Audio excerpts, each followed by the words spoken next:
All right, so here we are for the Quest for Glory Trial by Fire Part 5 of 8. So we have officially passed the halfway mark. So if you haven't already, there are another another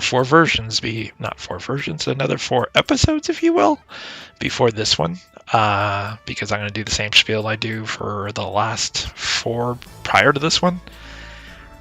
My playthrough of Quest for Glory 2, if you were super bored and just needed to go to sleep to the sound of Quest for Glory 2, I have the perfect video for you on my channel. It's my playthrough. It is 11 hours and 22 minutes. And I believe my movie editor, I think the max it can typically do is 11 hours and 30 minutes. Now, originally, with the combat not being sped up, it was actually 13 hours. So while you're watching this from time to time, you may see a hand with remote control in the lower left appear and look like it's like moving the buttons around.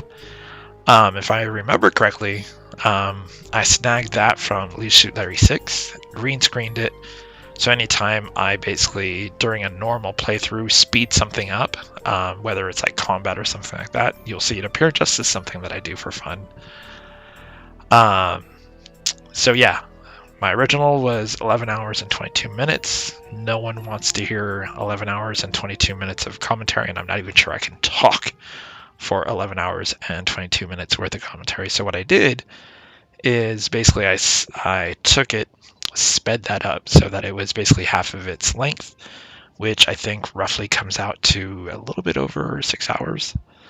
And then I took that and basically split it into half an hour segments and sped those up a little bit. So it's basically spliced up into 8 pieces. Most of them are exactly 30 minutes. I think there's one of them that's like a hair over. It's like 36 minutes. I think it was the previous one, as a matter of fact. So that way, 30 minutes is certainly more digestible, if you will, to listen to, especially as I'm not doing these back-to-back every day. I'm not releasing them like that, usually because work's in the way, or I run a D&D game on Tuesday, so like on Tuesday I don't have time to do an audio commentary. Usually on Wednesday I'm compiling the notes from the Tuesday game that I ran so that I can keep everything straight in my head. So the commentaries are spread out usually over a couple of days. So what you'll see in each one of them, which we just finished, if you're paying attention to me talking or watching the video, you would have seen the intro and you would see that I import my character. And then it starts with him awakening, and suddenly, if you look here, I have 201 points. That's because by this segment, this number 5 out of 8, I think I'm like on day 7 or 8 of the game, because the game actually does have days that go by, and certain events happen on those specific days. So right here, you could just saw when I hit the tab screen, I had over 700, right there again, you can see it real quick. I had over 700 centemes. I don't know how to pronounce it. And Quest for Glory 2 takes weight into consideration. So if you have like a sword and like armor and a shield, and you have all these coins, and you're carrying all these things with you, what it does, it'll slow your movement down. So I believe your guy will not move as quickly across the screen. Usually not a big deal, unless you're trying to run from a monster later on, where you're like, I'm in trouble, I need to get away, and your hero is just kind of chugging along because he's weighed down by all these things. Now, what's a shame, and I've mentioned this in the previous ones, I'm just going to mention it again, is the fact that you cannot go to the money changer and say, hey, look, I have 715 centemes. Can I, basically give this to you, and you give me the equivalent back in dinar? Like, so maybe give me 7 dinar, or even 6 if you want to take a cut of it. I don't mind if you take 100 centene off of me, and out of my 700, you just give me 6 dinar. I don't care. And I'm unfortunately not able to do that. So because of that, it does weigh you down a lot. And one of the other things I think you'll see me do it in this one is I wish you can give an amount to the beggar. So like I wish I could just say, hey, I want to give him 100 centime or centimes, and just do that. So, I have 700, I give him 100, now I have 600, or whatever. I want to give him 500, I want to give him 700, just because I want to get rid of the centimes or whatever. Unfortunately, it doesn't do that. It'll either say, hey, can you rephrase that for me? And if you say give 100 centimes, he just gives 1. So it just basically takes away whatever numeral you have in there. So if you say 10, whatever, it just doesn't do it. Now, one thing I did not check is if you actually type out the word 10, like if you say give him TEN, I just did like 100. So maybe if you type it out, maybe it does it. I actually don't know now that I think about it. But probably it doesn't. I imagine it probably does not. And so the thing is, if you're going for Paladin Hood, you would need to basically give him, well, you don't have to, sorry. You could improve your honor by giving him coins. Now, I don't know if you give him centime? I don't know how it's pronounced. The lower denomination of coin. I don't know if there is a way to give him so many that you will eventually get honor. I don't know if it takes like 100 to basically equal 1 dinar or dinar. So if you're gonna go this route, I would recommend giving him dinar, and you'll see him say what he's saying now. What a wonder, is it a dream? Oh, And what will happen is this will decrease. So right now you can see I have 8 dinar and like 632 centime. And now we're going to see, because we have some clause, and he says, hey, I can continue my experiment. So he can continue to do that, or he can continue to buy it. So now I've got like 38 dinar by him. So now I'm going to buy some vigor potions, going to buy a few of those. And what the vigor potion does is it basically bumps your stamina back up. So if you've done combat or training and your stamina is at 0, you can take the vigor potion. You will also consume water when you do it. Both that and the healing pills require that you drink water as well. And it does it automatically. You don't have a choice. So just keep that in mind, that if you're just going to go, oh, I'll stay in the desert and just keep popping these vigor pills and stay out there, you have to make sure you have enough water supply. So make sure you buy extra water skins if you're going to go that route. Make sure you fill it before you go out there. Let's see. So what was I saying? Oh, basically what you're going to want to do if you want to earn honor with the beggar, it's a quick, easy way. And if you have the spare coin for it, is give him the dinar to increase it. And then once again, you can see I'm training with Uhura, and you'll see that I'm pretty much just working on parry and dodge. And that's because when I'm out in the desert doing straight up combat, I'm just strictly doing attacks. So while I train with her, I'm basically training the other skills. And it's not that I use the parry or the dodge or anything like that. The only reason I'm doing it is to raise those skills and also raise the attributes that associate to it. So I think it's like vitality and agility will increase as you increase those skills. So yeah, vitality, and I'm assuming intelligence as well. So you understand how to block and do stuff like that. So again, everywhere I go in this game, I just straight up do combat. I don't really make use of blocking anything. So it's mostly just to raise those skills.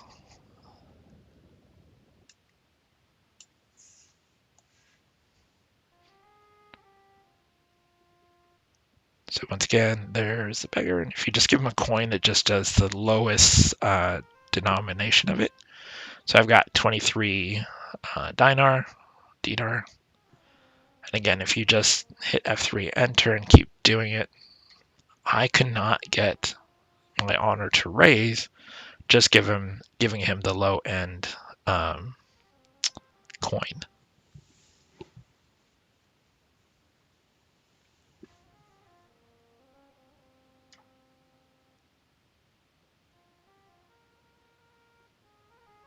So looking at my stats, seeing if I'm going to go out hunting, go see what I do, see if I can go find some trouble. But nah, let's give this guy some coin and let's see what we can do. And this is pretty much where I think I unload all of my coin. I end up with like 2 brass. So now I've done it. So by giving the beggar a dinar, it was basically doing the equivalent in centime. So at least it works with the beggar. You can just keep giving him until you run out of dinar, then that will turn into, the 700 will turn into 7 equivalent dinar, and then you can get rid of all your coins that way. Now, I thought this was weird, where if you mount the Saurus and you say pet it says you'll fall off. So if you dismount and then pet it, it says, hey, can you rephrase what you're doing? So it's weird that they put in the phrase to understand that you could pet it, but when you actually dismount to try to pet it, it doesn't understand what you're trying to say. So now we're off to fight again, heading left past the Griffin, not to be confused with a Vulture. And if you don't get the Vulture reference, definitely check out the previous 4 videos, and that will make a lot more sense. So what I'm basically doing, because I am at this point pretty much super confident in the hero that I've now created. He's got excellent strength, excellent weapon use. I think his weapon use is 200 and his strength is getting close to that.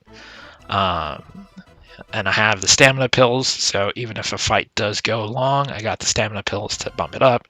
I have extra water skin, so I'm ready to just keep fighting here. So that's what I'm doing out here in the forest. Especially now that I need coins, since I've just given away all of my coins. I mentioned this in the previous other commentaries also. I think in Heroes Quest 1 / Quest for Glory, you have to walk onto a screen to basically trigger the chance of a monster showing up. In Quest for Glory 2, as long as you're on a screen that does not have like an NPC like the Griffin or the Dervish or where the Beast is at, and as long as there is no monster's corpse, you can actually just stand there and a monster will eventually just show up if you're out in the desert. So one thing that you could do is basically what I was starting to do here, and now I'm just having fun clicking rocks into that hole, is you can pick up rocks and just start chucking rocks around you. It doesn't even have to be at anything specific. You have to target something, but like I targeted that hole just for fun. And what that'll do is that's also going to increase your strength, your vitality, and your throw skill. Now, if you're a fighter or a wizard, you really don't need that throw skill. But raising up vitality and other stats like that is definitely still beneficial, because I believe if you increase your vitality, it's logical that your vitality ties to your health. And if you raise your vitality, your health will go up. All 3, whether you're a wizard, a thief, or fighter, vitality and health are important to have, because that is going to make sure that you can last in a fight much longer. And so here we are, we're just chucking rocks, and I think it's funny that I'm out here pretty much trying to look for coin, and the first monster that attacks me is the Pterosaurus, which has nothing to loot. There's no teeth, there's no claws, definitely no money on him. So it's not like your typical MMO where sometimes you kill a wolf and the wolf has jewelry and gold on him, and you're not really sure why. But the Pterosaurus has nothing to give you. So here I find my little source to ride, but I don't even get to get far before a non-money giving scorpion shows up, because normally you can harvest the scorpion's tail, but I've already gotten to a point where he won't buy the scorpion tails from me because I've already sold him too many. So what I've said in my other walkthroughs, commentary, is basically try to carry as much as you can and sell a huge amount to him at one time, because I think he'll buy all of them at one time, rather than just say, hey, I just need 10 out of these 20. I think he'll take all 20. And once again, even though I'm out here looking for money, we've had a Pterosaurus, a scorpion, and another scorpion. Apparently, the game knows I need money, and it's like, nah, we're not going to give you any money. And actually, really, once you pretty much get, like, oh, look, another scorpion, so I can't get money from it. So once you pretty much get like vigor potion, sorry, they're not potions, the vigor pills and the vigor, or the health pills, for the fighter, you don't really need to do much more, because if you build up your strength and stuff like that, you can get a better sword from the, I'm going to call him the armorer, the smith guy, the guy with the bellows and stuff like that above the door that you need. You can just arm wrestle him, and eventually you can get a sword from him. So you don't even really need to pay for a sword there either to get the better weapon in Quest for Glory 2.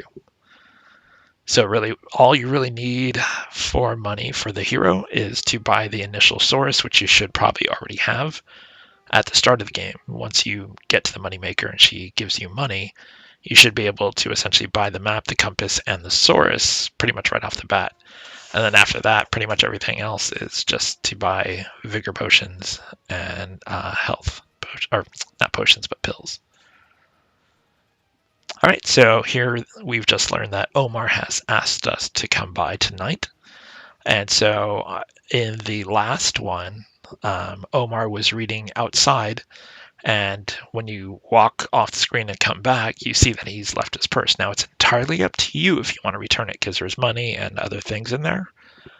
But if you're going for Paladinhood, which I was trying to do, you have to return that to him. I don't know if it gets you honor points, but it is something that notes that if you found it and you don't return it, you don't get any, you don't get the Paladin thing. And spoiler alert, even though I had, at the end of the game, I had over 200 honor, I'd done pretty much almost everything correctly. There was one place, which is the EOF, where I messed up. And I think that is the one place I messed up, and when we get there, I'll talk about it. But unfortunately, even though I did, I think, everything right except for one thing, that one thing was enough. So at the end of the game, Rakeesh did not speak for me to become a Paladin. However, in Quest for Glory 3, if you import a character from Quest for Glory 2, it says, hey, you're being imported as a fighter. What do you want to import as? So you can finish Quest for Glory 2 as a fighter and then import into Quest for Glory 3 as a wizard if you want. But also one of the options to import was Paladin. So even though I did not get Paladin status at the end of Quest for Glory 2, when I did the import into Quest for Glory 3, I selected Paladin as the import. And so now we've rested. We know that Omar is going to be doing a reading later on tonight. So what we're going to do is go out and we're going to do a few things. First, we're going to go out there and see, if we can find the dervish guy again, because similar to basically getting the scorpion tail and the ghoul claws, one of the quests that you get is Keep on Laughing says, hey, I need the dervish's beard hair to basically create a spell. So since I was not having much luck in terms of killing monsters to get money during the day, I thought, I wonder if I could just keep coming out to the dervish, because he's got a massive beard like that. Beard's wrapping all the way around the tree, which is impressive. As someone such as myself, if you've seen the commentary thumbnails, that is a picture of me in all those photos, and I have a beard as well, and I think his is rather impressive to be that long. But unfortunately, when you come out here and say, get the beard, he says, no, the beard's staying with me. So unfortunately, there is no way to repeatedly come out here and get a beard hair to basically sell to Keep on Laughing. It is a one and done deal for him. So now we're going to turn around, refocus, and what we're going to do is we're going to head left, and we're going to make our way past the Griffin and make sure to fight on the other side. No, but a Pterosaurus, which is another non-money giving monster, decides to knock me off my Saurus, and now I got to walk over to the other side. And if you don't know why I fight on this side, I'll explain it. I can't remember if I've already explained it. But one of the benefits of when you come out of Shapeir and hanging left is what you can do is if you get in trouble and you run to the right heading back for Shapeir, once you make it to where the Griffin is, not a vulture, whatever monster was chasing you automatically stops. As opposed to if you come out of Shapeir and hang a right and go to the right side of the screen. If a monster chases you, you've got to make it all the way to the front of Shapeir in order for that monster to stop chasing you. So by going to the left where the Griffin is and hunting or looking for trouble just past where the Griffin is, there's a quick break in that screen where if you get in trouble, you could just need to make it to him. Once you make it to him, you save, and then you've only got 3 more screens to the right to go to make it to Shapeir, and then once you're at Shapeir, you're completely safe because there's no monsters that will attack you from there. So hunting to the left, or even just to the right of the Griffin, is the safest place to go. And so that's why after playing, I thought, oh, well, I'm just going to always fight over here. And imagine that. Another non-money giving monster. But that's a display of where you can just throw rocks and you don't even need to move into the screen and a monster will show up. And I think I was talking about, I can't remember if I finished my train of thought earlier, where I think in Quest for Glory 1, you would have to walk into a screen to see if there was a chance for that monster to appear. Like if you just walked into a screen and no monster appeared and you stood there for an hour, no monster would show up. In Quest for Glory 2, that is not the case. You don't even need to do anything. Like the only reason I'm chucking rocks here is to increase those skills. And one of the things that came to my mind as I was chucking rocks is if the distance you're throwing the rock is shorter, the animation is faster, so you can throw rocks faster and you can increase your stats faster, versus standing all the way on the left hand of the screen and chucking a rock all the way to the right hand of the screen. Stand on the left side of the screen and just chuck a rock at the left side of the screen and it'll be much, much faster. So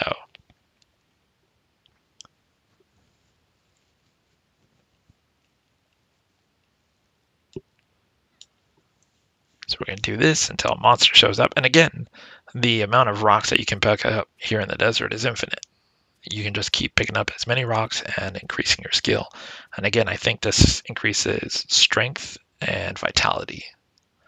And there I am still with 2 brass centipede. And see, so you can see my strength has already climbed up since the last time I looked at my character. So especially for fighters and probably even for rogues, increasing your strength because you're using a melee weapon is a very good idea. And it's an easy way to not only bring up your skill by just chucking rocks, and see, agility also goes up, which is also beneficial for the rogue. So not only is this very beneficial and an easy way to basically increase these skills, but it's also a nice way to basically increase the skill and just wait for a monster to wander on your screen instead of you walking around potentially getting lost in the desert. You just chuck rocks, increase your skill, wait for a monster to come along. And if you run out of rocks, you just kneel down, pick up a few more rocks, and start throwing. But not really having much in terms of the way of luck of getting any monsters who are dropping any coin for me.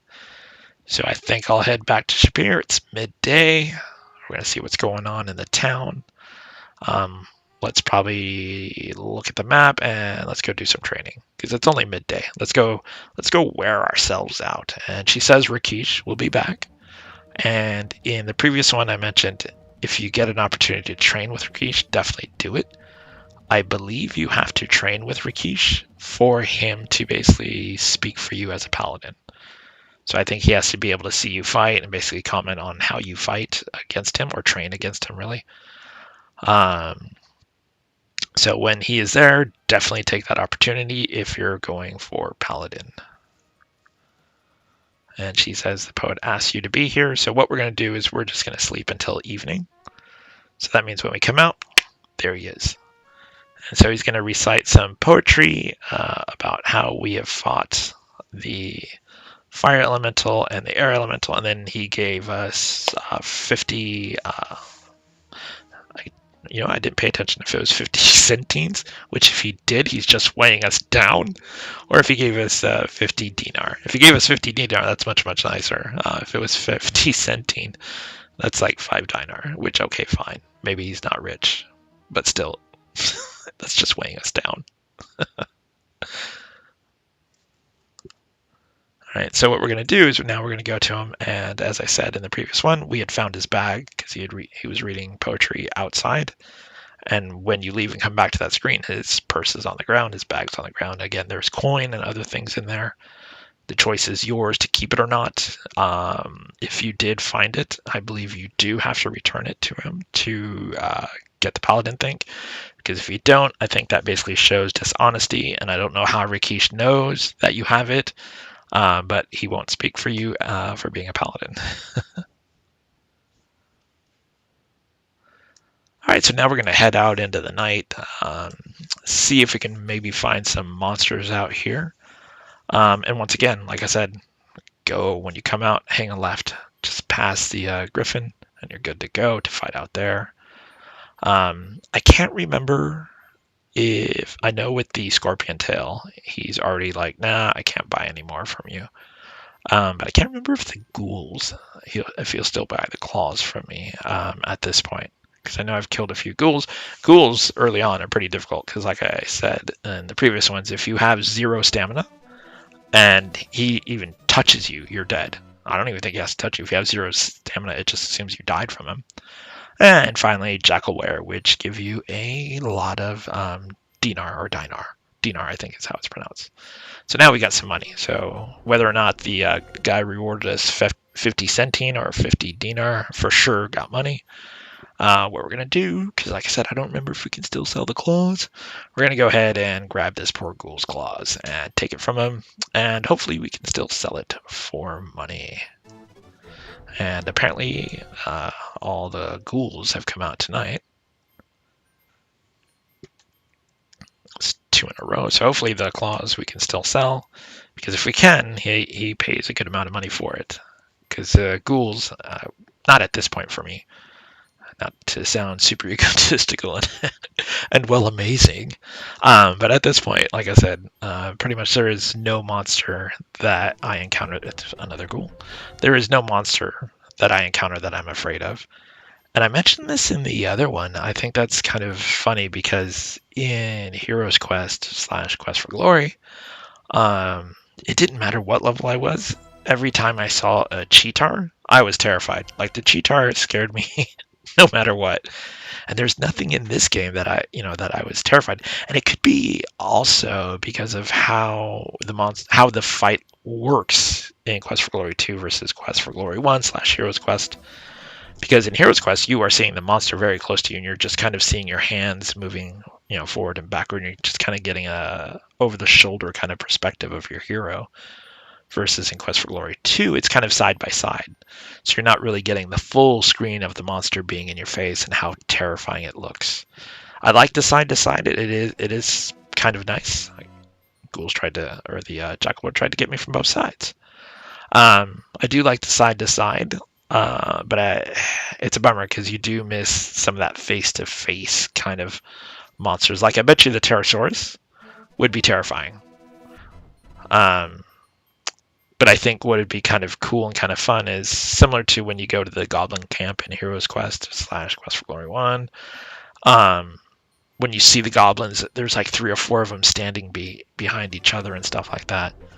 That would have been kind of cool in a Quest for Glory 2 to see the Jackalware kind of like that, where you kind of see them all standing behind each other. But then you'd miss out on the ones that are on their knees, howling and stuff like that, which is a really cool touch in Quest for Glory 2. So there's no way to have the best of both worlds, I guess, unless they were like, hey, for this monster, it's in your face. Like Scorpion also would be kind of cool in your face because you'd see that stinger coming at you and stuff like that. It's not 3D glasses, but still you'd see the stinger coming at you, and maybe the Pterosaurus would look very terrifying with his head lunging forward. Speaking of the Pterosaurus, but clearly, no match for this great hero that I am. I'm already ready to beat the game. Let's bring all those elementals over to me because I am pretty confident I can do it all now.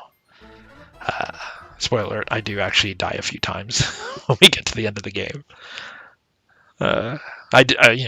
It's no surprise I actually died quite a few times prior to where I'm at now. Namely the ghoul. Almost every time it was that damn ghoul because I'd be out of stamina. I didn't have the money yet for vigor pills. So, and low end, I didn't have a lot of vitality or anything like that. So it was very easy to run out of stamina early on. But now with where I'm at with this hero, not even a problem. All right. And once again, we got to see where I barely got to ride the Saurus. Let's get some rest. Yeah, what's this? The Dervish wants to talk to us about something. Well, you know what? We're almost at 30 minutes, so guess what? We're just going to leave that for the next commentary. And clearly you're going to want to watch it, because this is a cliffhanger. What does the Dervish want from me? You won't know until part 6, and part 6 will be in a couple days.